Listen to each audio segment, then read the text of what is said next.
Здравствуйте, уважаемые! Сегодня мы разбираем урок номер 7 «Менің сапарым». Занятие проводится по учебнику «Қазақ тілі», издательство «Алматы кітап».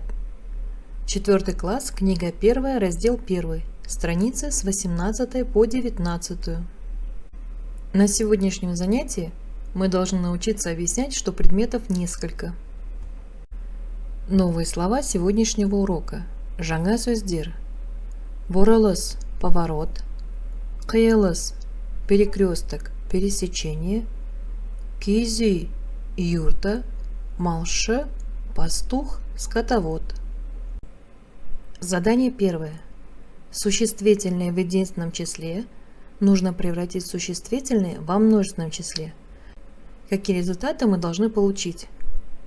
Ауыл – ауылдар, көше – көшелер, шам, шамдар, үй, үйлер, сиыр, сиырлар, жылқы, жылқылар, көл, көлдер, өзен, өзендер. Қиылыс, қиылыстар. Задание второе. По имеющемуся образцу мы должны сказать, что есть на рисунке. Суретте қалалар бар. На рисунке есть города. Чего только нету на этом рисунке. Я постаралась добросовестно выписать все, что вижу, но вы выберите то, что вам больше нравится.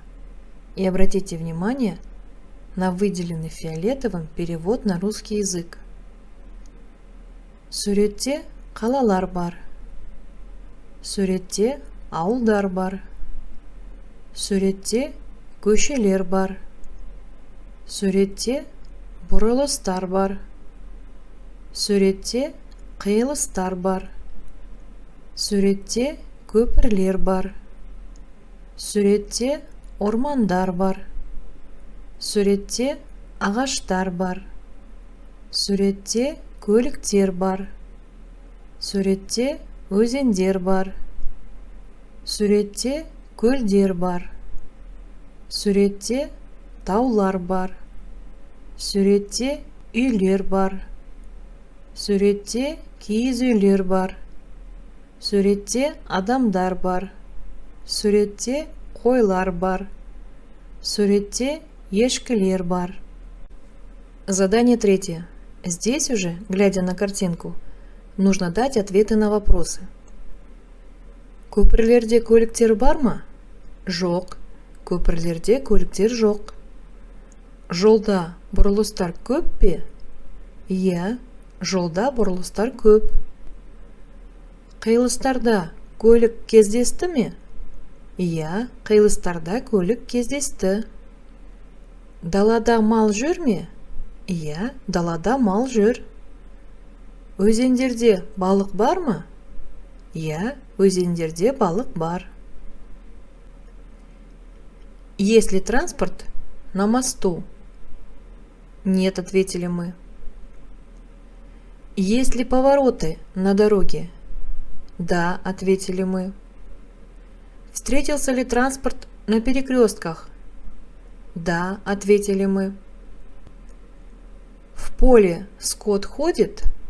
Да, ответили мы. В реке есть рыба? Да, ответили мы. В разделе «Есте сақтайық» нам представлена таблица, в которой показано, как образуются слова во множественном числе в местном падеже, отвечающие на вопрос «қайда?». И мы видим, что к основе слова в начале добавляется окончание множественного числа, а затем падежное окончание. Бұрылыстарда, на поворотах. Ормандарда, в лесах. Көліктерде, в машинах. Өзендерде, в реках. Көшелерде, на улицах. Тауларда, в горах. В 4 задании мы должны переписать предложение, раскрыв скобки. Получившиеся слова должны быть во множественном числе и отвечать на вопрос «Қайда?». Какие предложения у нас должны были получиться? Қалаларда үйлер биік және көп қабатты. Ауылдарда көшелер түзу, таза. Жазық далаларда киіз үйлер тұр.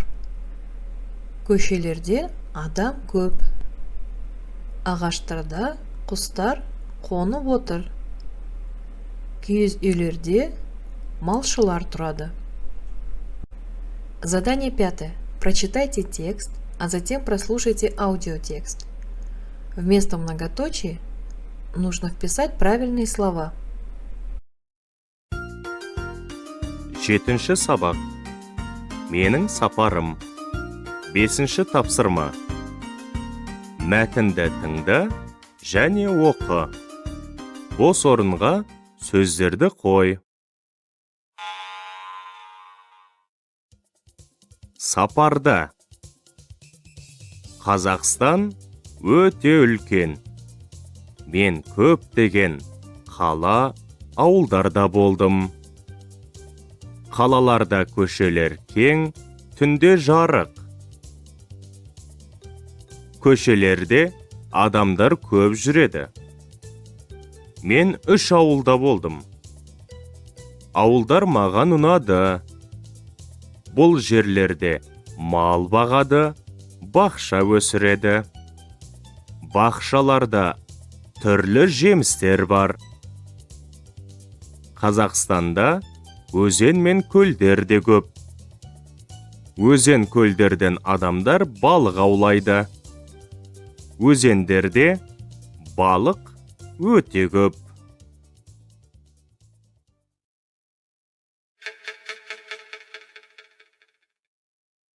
Ребята, вместо многоточий вы должны были вписать слова қала, ауылдарда, көшелерде, бақшаларда, өзендерде. В путешествии. Казахстан очень большой. Я был во многих городах, аулах.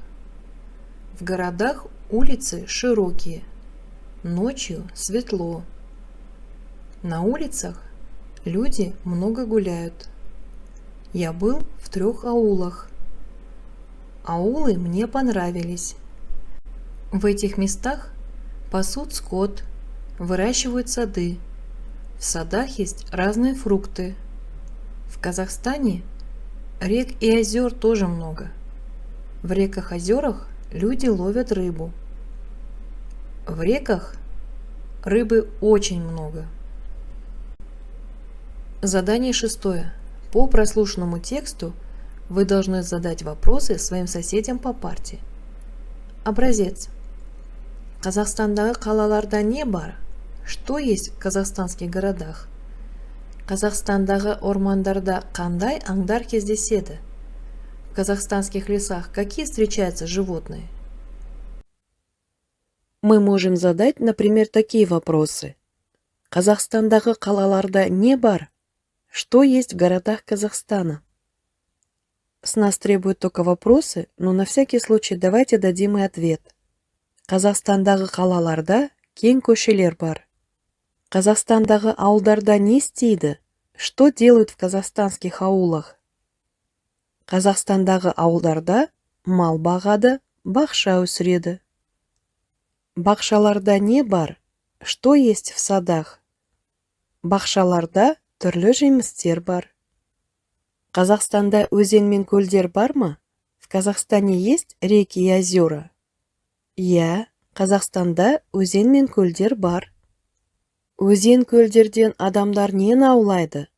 В реках-озерах что люди ловят? Өзен көлдерден адамдар балық аулайды. Урок закончен. Благодарю за внимание. До скорых встреч!